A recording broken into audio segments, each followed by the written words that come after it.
Anong mensahe ang kailangang marinig ng mga Libra sa buong buwan ng January 2025? Pwedeng nangyayari na to o mangyayari pa lang. Kung hindi man para sa inyo itong magiging reading, di baka para sa someone na malapit sa inyo o sa someone na kakilala nyo mismo. Baka may lumabas na gender, mamaya gawin nyo na lang energy, masculine at feminine energy. Pwede rin naman na huwag nyo nang pansinin ang gender. Hindi ko masasabi kung anong magiging reading, kung positive ba o negative. Depende sa kung anong mapipick up pong energy. Walang masama kung papanoorin ang Sun, Moon, at Rising Sign. Baka alin man sa mga yun ay mag-resonate sa sitwasyon nyo.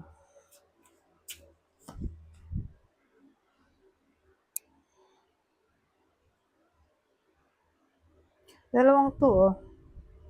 Kaya to. Pero probably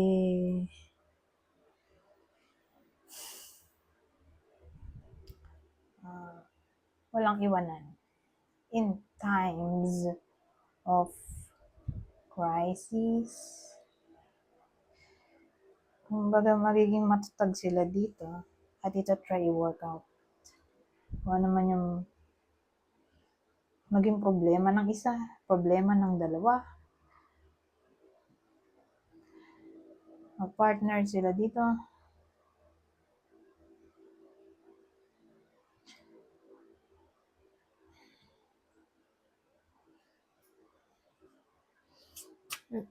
Clear natin tong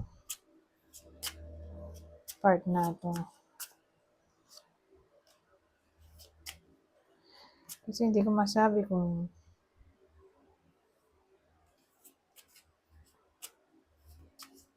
ano ba itong sinasabi dito.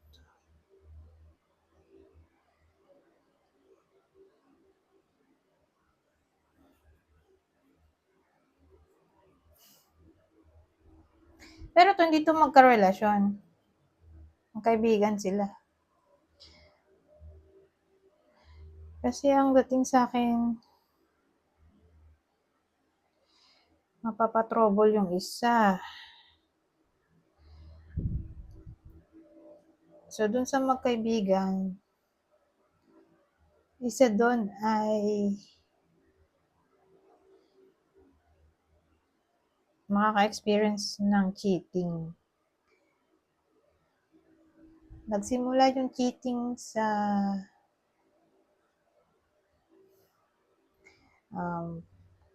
hindi pag-reply. Hindi na nagre-reply, nagmukha ng ghosting, hindi na nagme-message, hindi na tumatawag, o matagal mag-reply. Yung simpleng problema sa communication,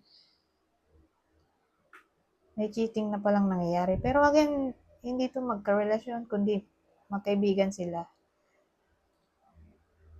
Walang iwanan in a way na i-comfort nung isa yung malungkot, syempre. Pasasayahin nung isa yung malungkot. Gagawa ng way yung isa para mawala yung lungkot. So, paano? May mga activities sila na gagawin na magkasama. Ganon. Para ma-divert ng attention at hindi ma-stress. Para din niya na maisip yung nangyari sa buhay niya. May mga activities silang gagawin eh. Ganon.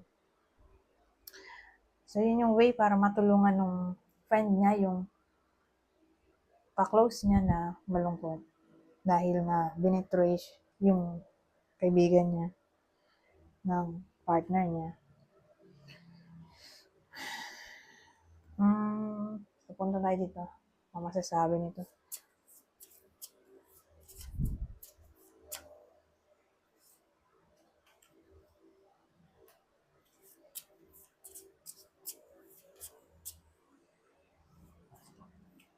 Wow, ito maganda oh.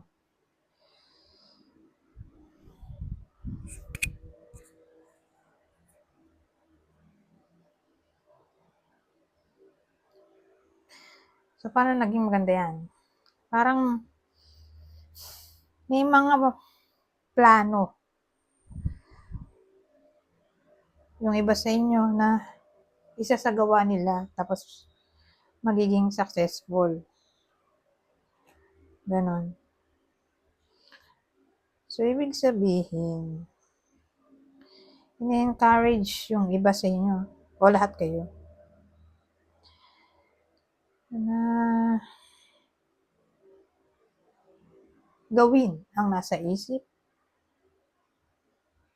Pero gawin ito ng may strategy. May malinaw na plano. Okay? Kailangan ng logical thinking dito, hindi emotion. Sa kung ano man ang gusto nyo maging successful. So, kung ano man ang gusto nyo matapos o kung saan nyo man gusto gamitin tong great fortune. So, again, dito, nire-require ang logical thinking,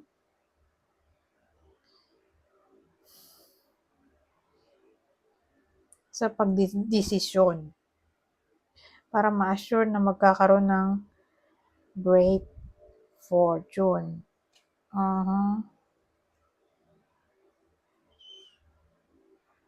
So, ganun ang dating eh. So, iniisip ko, saan kaya to? May good news na paparating. Tungkol saan kaya yan?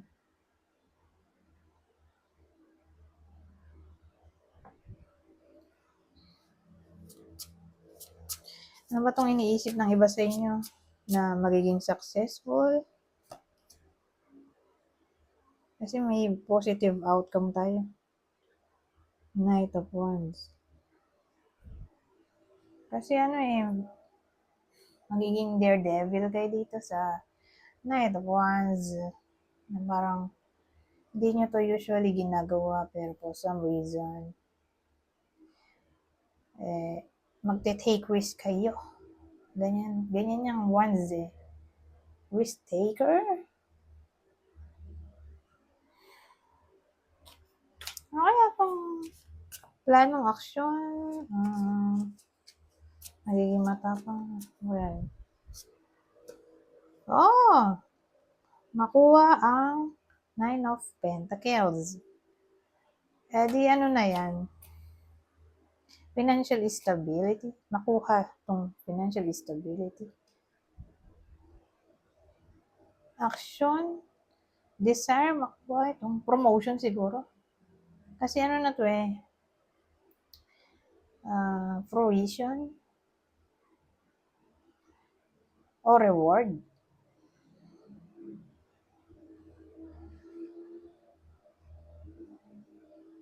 So pag nag-take risk, may reward.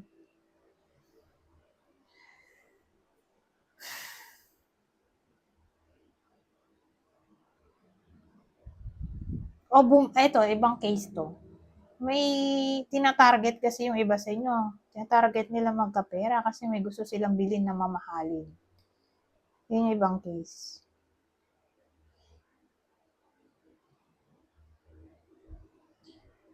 So, yun yung promotion, bumili ng mamahaling gamit.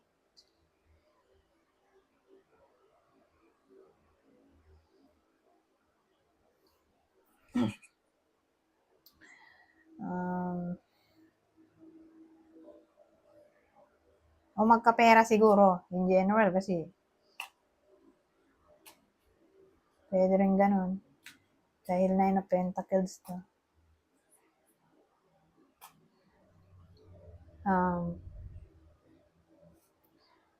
Plano na mag-increase ang earnings. So, paano yun? Siyempre, through hard work, magsa-sideline, mag-OT, depende kung anong action ang gagawin. Pero pag ganito, nire-require ang hard work para magkaroon ng provision o fruits ng labor. Pero ito, magiging successful, may positive outcome tayo. Luck nga rin yan.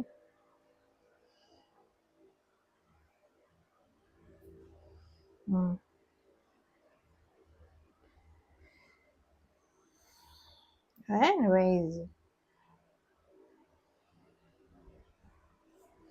abundance na to. Pero again, through hard work. Ito yung desire Desire na magkapera. Yun yung plano. At wish granted. So again, through hard work.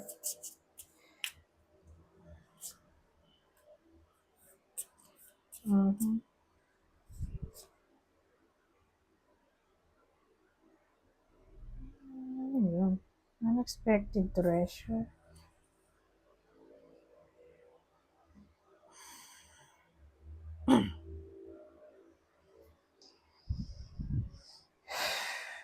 Ano to? Nahirapan ako dito sa part na to.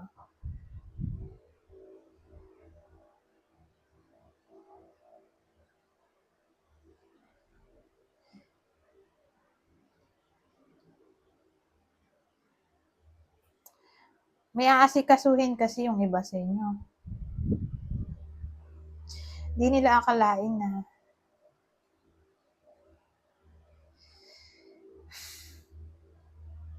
kakatanggap sila ng pera. Parang ganun.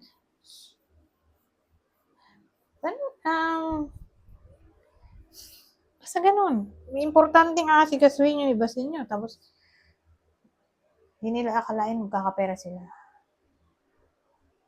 Di ba weird? Siguro may magpapatulong sa iba sa inyo. Tapos, syempre, mission accomplished. So, dahil natuwa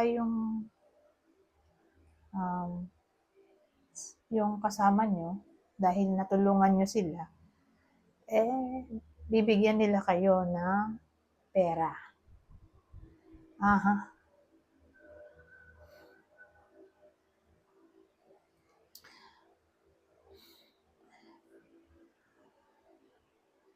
Ang weird tax. Ano yun?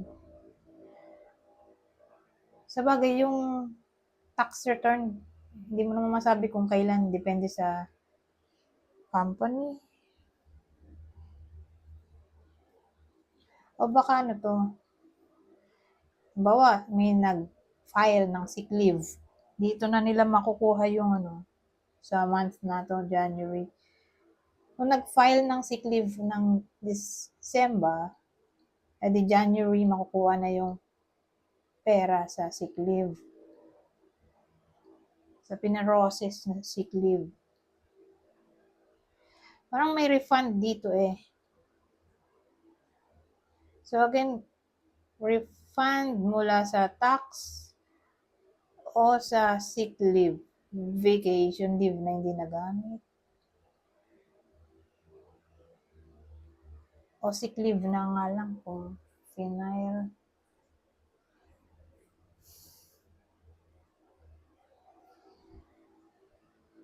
O sabihin natin, marami kayong pinamili. So may balik na pera. Basta ganun, parang reward.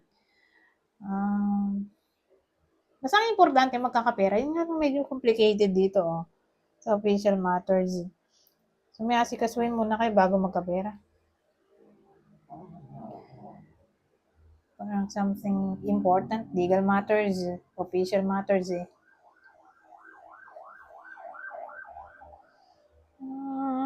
diba? Smart ulo ko dun.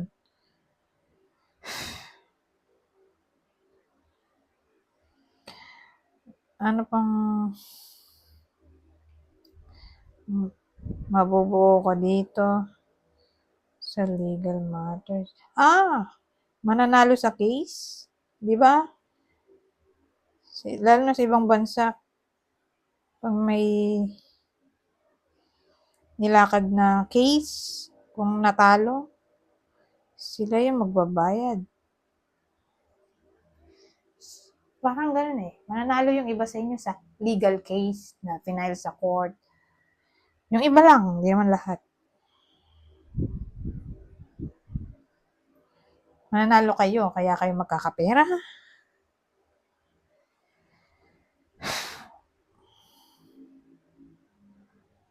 O dahil sa pagiging expert nyo. Pwede rin naman ganun. Na parang may bonus yung iba sa inyo. Makakatanggap ng bonus dahil sa expertise.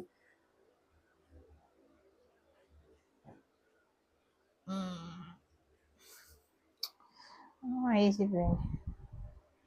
O baka donation to. Mag-aasikaso ng charity works. Di donation. Ano maisip eh. Punta na nga tayo dito. Kung masasabi nito. Rebirth. So, kunin nyo ng info na sa tingin nyo i-fit sa sitwasyon nyo. Pwede rin nga to tumama sa someone na malapit sa inyo eh. So, kung di man tumama sa inyo, di sa someone na malapit sa inyo. Anak, asawa, pamangkin, magulang, kapatid, etc. Reverse. Ano yan? Fertility. Reverse fertility. Pregnancy.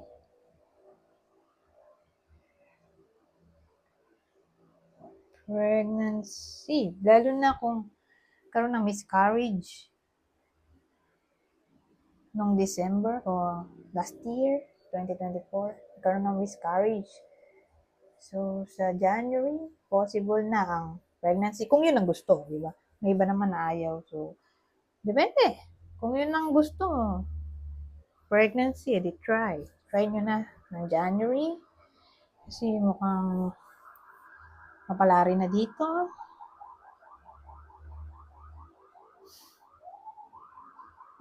Kung may isip dito sa reverse fertility. New creation siguro.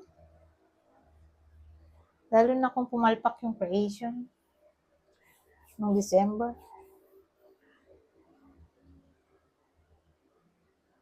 Na parang may pag-asa pa dito. New creation, new idea, brilliant idea. Ano pa ba?